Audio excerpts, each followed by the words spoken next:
A new report examines the civilian implications of the 2023 war on Israel in light of UN Sustainable Development Goals. It has found that there has been an especially negative impact on women, people living in poverty, residents of unrecognized communities, and other underserved communities. We heard more from Sתיו Sälpter, International and Development Director at Itach Maki, Women Lawyers for Social Justice, which produced the report in cooperation with other civil society organizations. We are speaking with Sתיו Sälpter, International Relations and Development Director at Itach Maki, the Women's Lawyers for Social Justice organization. We're talking about a report on the civilian impact of the 2023 war in light of EU Sustainable Development Goals. Tell us about this report and what it examined. Yeah, thank you so much, Naomi, and thank you so much for having me on. We published this report together with Heschel and Shatil at the end of a 3-year project where we actually created a coalition of civil society organizations to ensure the implementation of the 2030 agenda or the implementation of the Sustainable Development Goals in Israel. We now have over 70 civil society organizations in this coalition, and together with input from them, we created this report which focuses on 3 main goals from the Sustainable Development Goals. The goal of gender equality, goal number 5, the goals of poverty eradication and nutritional security, which are goals 1 and 2, and the goal of partnerships for sustainable development, which is goal number 17. And, we've seen that Israel had insufficient progress on several of these goals, and especially gender inequality and poverty eradication before the war. And we've sadly seen there be even less progress, and some of the progress be taken back during this war. What were some of the areas most affected? Right. So I think that, we've seen the devastating impact of the war on both Israel and the Gaza Strip, and it seems quite incomprehensible, and it's really impossible to fully assess the full implications of the war at this stage. And of course, our report focuses on Israel, and we've seen the evacuees, 126,000 from the north and the south, the impact on Bedouin residents of the unrecognized villages, people who are already in poverty, women, the elderly, and more. Mostly what we've seen is that communities who were already marginalized before the war have faced more marginalization and have seen their situation worsened greatly by it.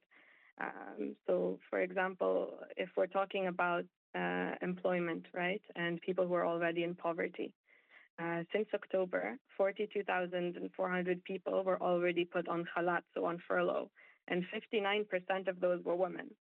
Now, what that statistic doesn't take into consideration, what we've been looking at in this report, is that many women on low-wage jobs and on zero-hour contracts were neither put on furlough nor given any shifts. These are women working in cleaning and informal education, often on minimum wage. And these women were not eligible for government support, but also not receiving wages from their employers. And so they were really left without any alternative.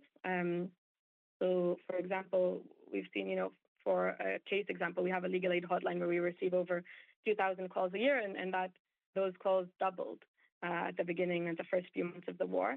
And one of those calls was from a woman who, I'll call Shira. She's 38 years old, works as a cleaner, and has 3 young kids. And she said that, she was living in Sderot. She was 25 weeks pregnant and evacuated from Sderot, worked in cleaning offices in a nearby city that was also evacuated. And at the end of the day, she wasn't getting any shifts. She wasn't put on furlough. At the end, when the government did offer compensation to people in this situation, they gave it to the employers and not to the employees. And the employer just vanished and stopped paying her. So she's had, no income for 2 months when she got in touch with us, and still had to somehow take care of the 3 children and the one on the way.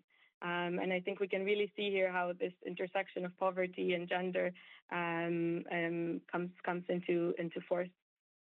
So from a policy perspective, because as you noted, there were already inequalities prior to the war and in previous crises that Israel has dealt with, such as the pandemic, from a policy or systematic perspective, are there points in this report that say change needs to be put in place to try and address these issues? Right, exactly. There are very specific recommendations that deal with each of the examples that we give in terms of gender equality, poverty eradication, and nutritional security and partnerships for sustainable development. But I think, what we can say as a whole is that this report recommends that the government takes the sustainable development goals into account and takes the civilian implications of the war, and especially on communities who are already marginalized throughout all of its policy, following the idea of the sustainable development goals of leaving no one behind. And I think it's been heartbreaking to see the real life and death implications of this leaving people behind, right? So when we've seen, even in the Iranian attack, as an example, right, the only person who was injured physically, right, if we're not thinking about mental health injuries, was 7-year-old Amina al-Husseini from an unrecognized village. And these unrecognized villages were not receiving services or access to infrastructure before the war. And even though about 100,000 out of the 270,000 Bedouin civilians in the Negev live in these villages, they don't have bomb shelters. They are not even counted on maps of the Iron Dome, so they don't have sirens when rockets arrive. And so it's these communities that have been, talking and raising these issues with government for years, who are impacted the most. And if I can share a story of one of these women who came to us, Noor al-Nasara from Asira village, she was talking about, the evening of this Iranian attack. And I think, I'm sure, Naomi, this was a very traumatic evening for all of us. It was scary. But these families in unrecognized villages who have no access to shelters whatsoever found themselves in the middle of the night driving around looking for places to hide, whether that is schools that might by chance be open overnight and could take them in, or many people crowded under bridges.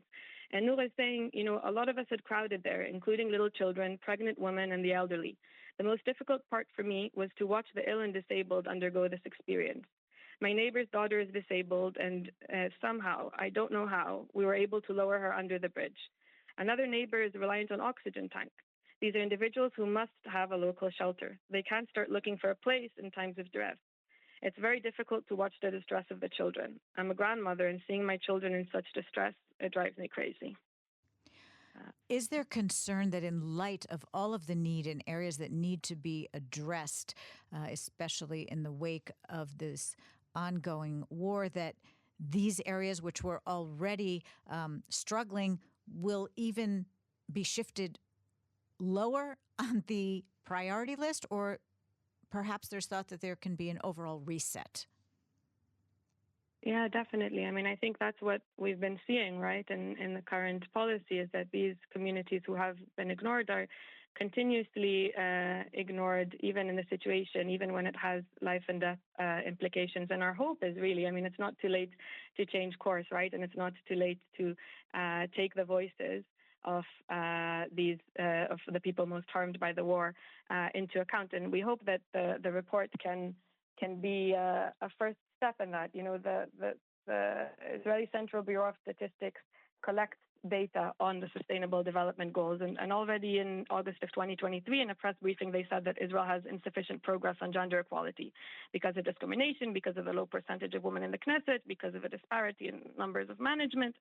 And what we need to see is that the government continues to take these issues seriously. It was scheduled to submit, Israel has been scheduled to submit a voluntary report on the implementation of the SDGs to the UN in 2024, and this has been postponed indefinitely. And we really hope that they can make this report, start looking into these issues, which we've also reported on alongside, the 70 organizations who are part of this coalition, and make sure that that these voices are heard and reflected in policy. Well, thank you so much for speaking with us. Thank you so much, Naomi. If I can add, one of the Sustainable Development Goals number 16 is relating to peace, justice, and strong institutions. And, the report quotes Alex Bellamy, who said that empirically there's no doubt that in order to win the war on poverty, we must win the war on war. And so we really hope that this war ends soon and that the hostages return, and that once the war ends and during it, the government will continue to, put the SDGs at the forefront and leave no one behind.